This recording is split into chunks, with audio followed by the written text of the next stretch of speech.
بھلا تم نے اس شخص کو دیکھا جس نے اپنی خواہش کو اپنا معبود بنا رکھا ہے اور باوجود جاننے بوجھنے کے گمراہ ہو رہا ہے، تو اللہ نے بھی اس کو گمراہ رہنے دیا اور اس کے کانوں اور دل پر مہر لگا دی اور اس کی آنکھوں پر پردہ ڈال دیا۔ اب اللہ کے سوا اس کو کون راہ پر لا سکتا ہے؟ تو کیا تم لوگ نصیحت نہیں حاصل کرتے اور کہتے ہیں کہ ہماری زندگی تو صرف دنیا ہی کی ہے، کہ یہی مرتے اور جیتے ہیں اور ہمیں زمانہ ہی ہلاک کر دیتا ہے،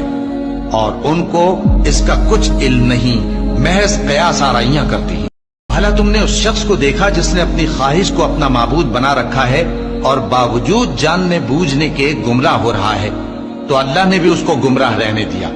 اور اس کے کانوں اور دل پر مہر لگا دی اور اس کی آنکھوں پر پردہ ڈال دیا۔ اب اللہ کے سوا اس کو کون راہ پر لا سکتا ہے؟ تو کیا تم لوگ نصیحت نہیں حاصل کرتے اور کہتے ہیں کہ ہماری زندگی تو صرف دنیا ہی کی ہے، کہ یہی مرتے اور جیتے ہیں اور ہمیں زمانہ ہی ہلاک کر دیتا ہے،